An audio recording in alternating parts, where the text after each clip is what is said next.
안녕하세요. 투자하는 김상사입니다. 제가 미국 주식에 투자할 때 지키는 원칙이 세 가지가 있어요. 첫째, 최대 9개 종목만 투자할 것. 종목이 10개 이상 넘어가면 그냥 ETF 하는 게 편해요.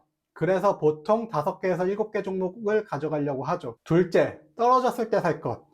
예전에 테슬라가 1000슬라 가고 에코프로가 막 100만 원이 간다고 했을 때 저는 그런 주식들을 쳐다도 안 보죠. 대신에 작년에 엔비디아처럼 정말 많이 내려간 주식들을 관심 있게 보다가 적당한 가격이 오면 매수를 해요. 셋째, 분할 매수할 것. 아무리 좋은 주식이 아무리 싸져도 바닥일 줄 알았는데 지하실이 있고 이 지하실이 한 10층까지 있을 수도 있잖아요. 제가 2021년 12월부터 2022년 2월까지 막 떨어지는 주식들을 급하게 주었어요. 이 정도면 바닥이라고 생각했는데 4월, 5월, 6월, 7월까지 계속 떨어졌죠. 분명히 다 좋은 주식들인데 21년 1월과 2월에 너무 많이 사서 후회를 했어요. 그래서 그 다음부터 최초 매수 금액을 정하고 그 매수 금액 말고도 두 번째, 세 번째, 네 번째, 다섯 번째, 여섯 번째, 일곱 번째 매수 예정 금액을 다 정해놔요. 언제나 좀 이른 편이 늦은 편보다 낫고, 그러나 추가 하락을 감내할 수 있어야 한다고 셀스 클리만 회장이 얘기를 했어요. 그런데 추가 하락을 감내하기보다 이렇게 나눠서 사면 떨어지는 걸 즐길 수가 있죠. 그래서 제가 사 모으는 종목 5가지. 첫째, 화이자. 화이자 하면 백신을 많이 떠오르게 되죠. 의약, 바이오 회사로 언젠가 가격이 오를 수밖에 없죠. 지금 동아시아 인구가 상당히 많은데 고령 사회를 넘어 초고령 사회가 되고 있고, 그리고 아프리카가 점점 발전하기 시작하면서 베이비붐 세대가 탄생을 앞두고 있죠. 이 양쪽 다 의약품 수요는 늘어날 수밖에 없고, 이게 아니어도 전염병 이슈는 역사적으로 볼 때 주기적으로 생겨요. 전염병 이슈가 생기면 가격이 올라가죠. 다른 회사보다 화이자를 선택한 이유, 많이 떨어졌는데 배당을 잘 주기 때문이에요.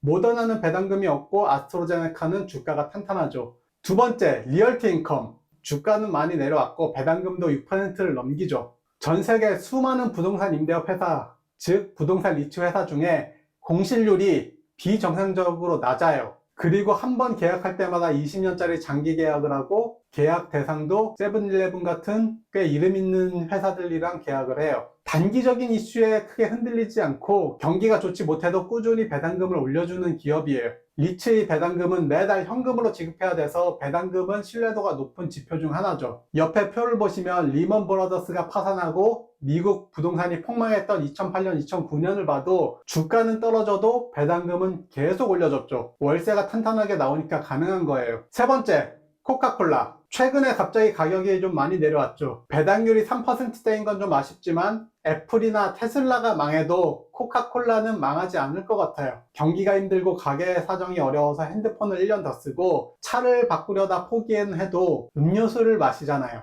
음료수를 마셔야 할지 아니면 음료수 마실 돈을 아끼고 수돗물을 마셔야 할지 고민하는 사람은 없죠. 네 번째, 3M. 3M도 정말 많이 내려왔어요. 배당률도 6% 후반을 보여주고 있죠. 전 세계에서 3M 제품이 안 쓰이는 곳이 어디 있을까요? 스카치 테이프, 포스트잇 다 3M 제품이고, 장갑도 3M 장갑이 굉장히 유명하죠. 최근 환경 부담금 때문에 엄청난 영업 손실을 기록했는데 매출 자체는 또 잘 나왔어요. 환경 부담금은 일시적인 거고 항소도 안 하고 받아들인 걸 보면 회사에서 충분히 감당할 수준이란 거죠. 다섯 번째, 애플. 애플은 떨어졌다는 범위를 조금 다르게 보고 있어요. 보통 30에서 50%가 떨어져야 사겠다는 생각이 드는데 애플은 15%만 떨어져도 살만하죠. 왜냐? 일단 애플은 전 세계 상장된 기업 중에 시가총액 1위, 그리고 돈을 가장 많이 버는 회사예요. 보통 다른 제품들은 대안이 많죠. 자동차도 한국에선 현대기아가 있고 다른 대안들도 있지만 일본 가면 현대기아가 인기가 없고 일본 차들이 인기가 있는 등 국가별로 선택지가 다양해요.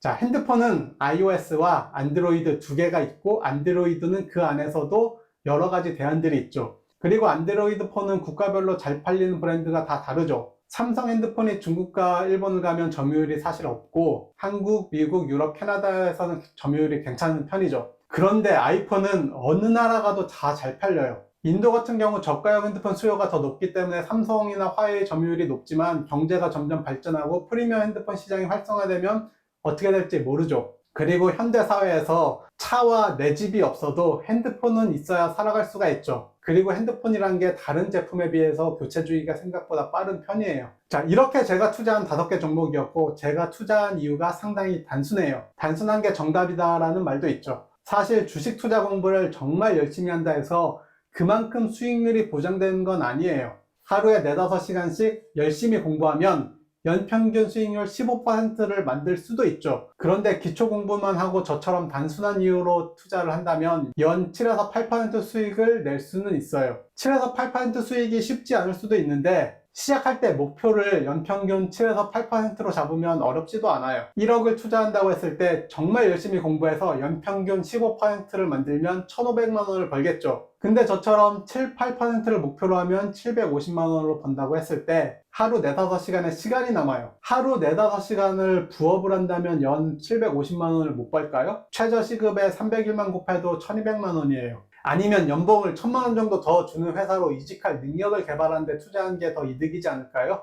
투자금이 10억이 넘어가면 이 차이가 5천만 원, 6천만 원이 나기 때문에 투자하는 데 더 신경을 써야죠. 그런데 투자금이 1억이 안 된다고 하면 투자 수익률을 올리려고 노력하는 것보다 투자금을 늘리려고 노력하는 게 더 이득이에요. 오늘은 여기까지며 주식 투자에 들어간 돈이 1억이 안 된다면 수익률을 높이는 데 크게 노력하지 말고 자기개발이나 부업을 통해서 투자금을 늘리는 게 더 효과적일 수 있어요. 여기까지 시청해 주셔서 감사합니다.